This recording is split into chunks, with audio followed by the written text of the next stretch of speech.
Hey, what's up everybody, ManicX here with my latest tutorial, the eventual and belated audio avatar editing part 2. If you remember, in the first part I created a mouth that was coded to react to audio, so that when the audio was allowed, the mouth opened so it looked like the audio avatar was speaking, and when there was no audio it was flat so it looked like the mouth was closed. I always thought that it looked a bit strange that you just had the mouth moving and not the eyes doing anything. So what we're going to do is we're going to make the part 2 of this will be making one of two or both ways that you can make the eyes close, and that can be done by either creating eyelids to actually physically close, or to create a code again whereby the eyes will react to audio as well, but in an inverted manner. So we're going to do a bit of both. So I've got this already made up, but I'll show you how to do it. But essentially, in fact no, let's just create a new composition. We'll start from scratch. I'm going to set this to 10 seconds, that's fine, similar to our last one. And I'm just going to take specific parts of this. Let's take you up to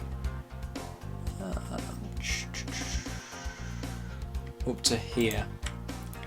I'm going to just Control C and then Control V. It's doing this weird thing again where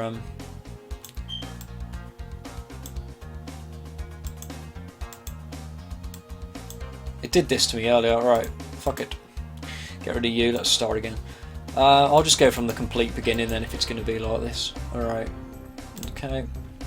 It was doing this to me earlier, I don't know why, but when I'm copying the elements over it's causing me issues. So, although actually no, we can still make this work in this composition. I'll remove the parts that we don't want. Okay, so first of all let's import our audio back in. And the audio we're going to pick is the same one that we used before, which could be back in data before I had my new hard drive.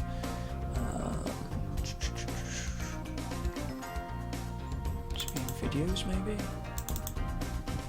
I honestly can't remember where I saved it. Aha, lip sync tutorial, got ya. So we have our lip sync tutorial, and if you remember, all we did was convert audio to keyframes first of all, very important, and then we get the mouth, which is this one, and we use the whip tool from, press S to get scale, and we open this audio avatar, audio amplitude up, and both channels, alt on the scale. We've done all this before, so, and then alt on the scale, and then pick whip tool to here, to the slider. I'm just going to go back across to this composition to get the code. I'm forever forgetful of my own code, or rather RJ Warriors 2's code that he taught me. And I'm going to attach it to here. And if we remember, the slider determines how loud it is. So now if we play it, we have the mouth moving. That's a little bit large for what we want, so let's knock that down to 10. This should be all old ground, you should remember it from part 1. Okay, now I'm going to look at how we can make the eyes move. Now I personally use both. I have a code that makes the eyes smaller in response to audio levels, and I also use eyelids. I like to use both sets of ways of doing this. I'll start with the easiest one first, and that's going to be creating some eyelids. And I say easiest, it's not the most time efficient compared to the other one, but it looks quite good and it's quite easy to do.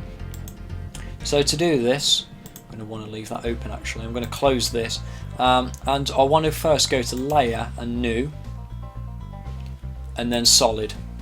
And we want to use this eyedrop tool to make sure that the solid is the same colour as the face. That's what we want, because they're going to be eyelids. And here we go, here we have this. We're then going to click the eye tool over here so that we can no longer see the layer, and this will enable us to do this now. We're going to go to pen tool, and we're just going to map out a small shape like so, and we're just going to make one for now, and you'll see why. Okay, so now we can click the view tool again, and there it is. We can't see it there because it's blending into the background. So what we're going to do now is we're going to zoom into this so that we can see frames. And what we're going to do is we're going to go to masks. Is it masks or transform? I think it's masks. Oh yeah, masks, and then mask 1. And we're going to go to the mask path and click the little stopwatch. And this has created a keyframe here, and that's very important. So we want this movement to perhaps take in total of 10 frames. So I'm now going to go to frame 5, and now I'm going to move. Whoops, I'm not going to move that. I'm going to, if I click the selection tool. Oh wait, sorry. You want to use the pen tool and just create another anchor point. I don't know why it doesn't seem to select as easy without that. And then you just want to drag the mask so that it's covering the eye completely. Let's move this out a little bit to the left. We perhaps want to tidy this up, so I'm going to add another anchor point so that it looks more like an eyelid and not this weird square. So we want to make it more like that.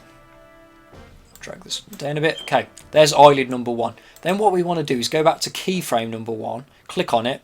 So as you can see, that's a new keyframe. We want to go back to keyframe number 1 though, and we want to press Control C and then go to frame 10 and Control V. And in case you didn't see how I got to see the frames, you just literally, you have this slider and you just drag it across to zoom in and out to zoom out. So now we have 3 keyframes. Now what I want to do is we can see, so that's what it'll look like, close eye, but it'll look a little less untidy when we can't see the mask outline. Now I just want to hold shift and click the other keyframes. So we'll have all 3 keyframes highlighted. I then want to bring this back out and press Control C and then Control V at different points in the timeline. So use the slider to drag it to different times in the timeline and just Control V. So now what we've got is this. If I just click off 1, 2, 3, 4, 5. We have 5 blinks, and that's all we need really for a 10-second footage. But if you have a much longer footage, you just drag it out so that it lasts at random intervals throughout the footage. Now the reason why I only did 1 is because then I want to go to this layer and click edit and duplicate so that I have the layer again, except this time I want to drag this, whoops, not like that, I want to drag the entire thing and move it to here. So now when I press play, it's as you can see, the mask is doing it all for me. It's just moved the mask a bit to the right, and instead of coming down over this eye on its own, it's also coming across this eye. That's as simple as it is, and that is method 1. I'm just going to take a sip of my tea.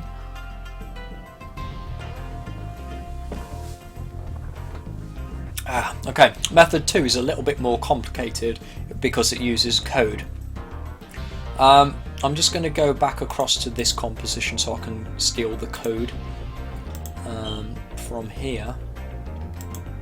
It's attached to the eye itself, so I need to open it and copy. This is a much more complicated code than even the mouth used, because we're not making an object bigger to audio waves, we're making an object smaller.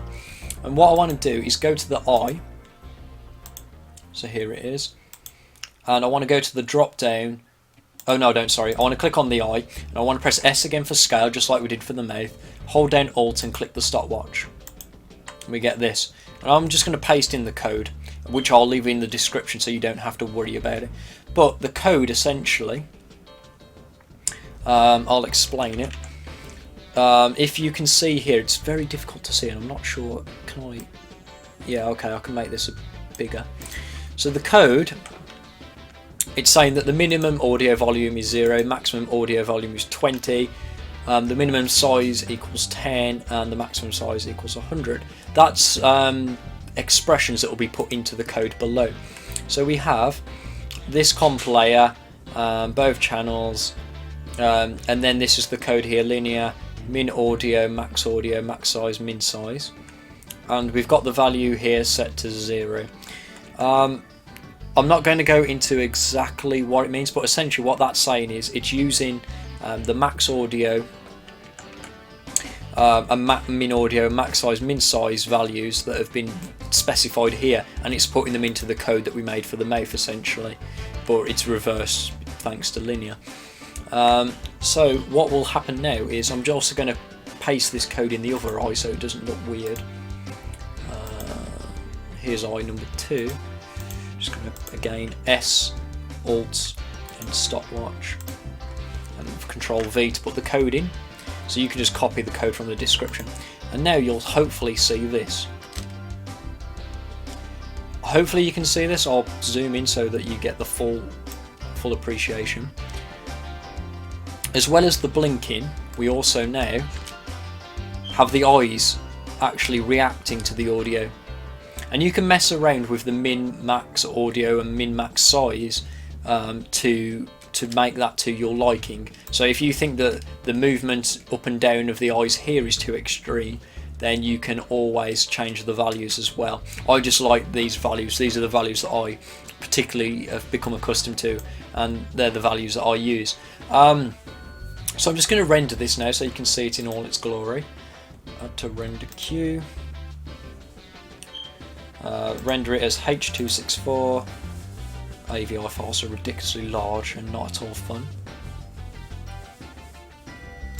Okay, and I'm just going to save it into. I'll put it in videos and just have it saved as test. So now if I go to where test is, if I pause my music so that you can hear it. Videos, are we in videos? No, we're not. Videos, and then test, which is, oh wait, I've not pressed render yet.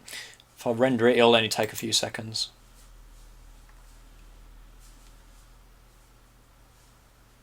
Oh wait, that's not what I want. I don't want that one to render, I want this one to render. I want comp6 to render. Don't know why that extra layer's come.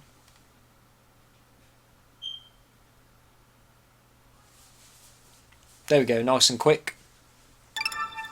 Apologies about the loud sound you've just heard. And now let's hear the test.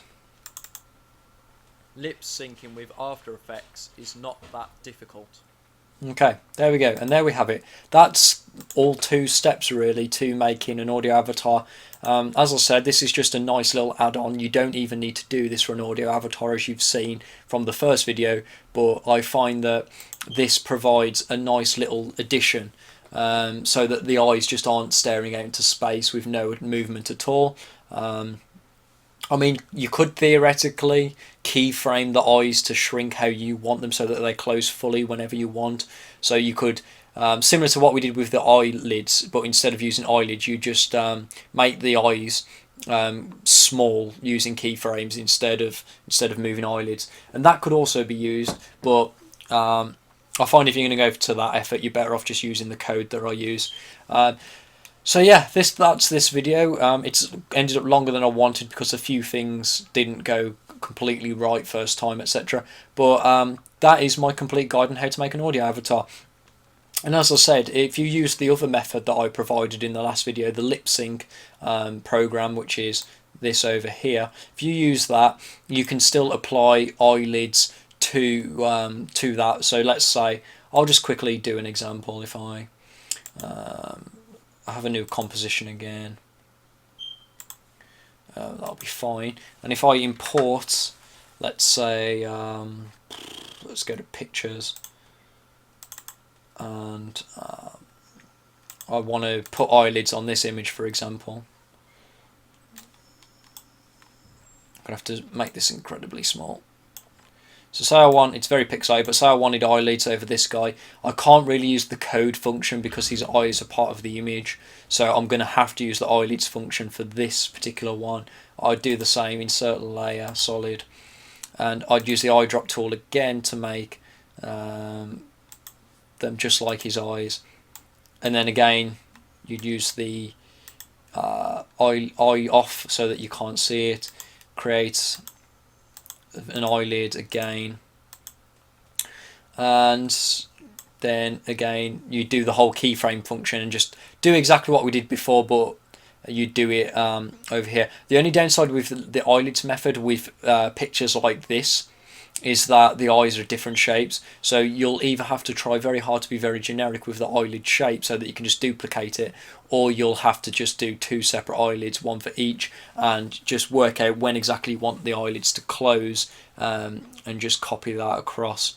So yeah, that's this tutorial done, and see you next time. I may or may not do more After Effects tutorials. I need to learn a bit more about the program myself to learn new things, but that's how to create an audio avatar.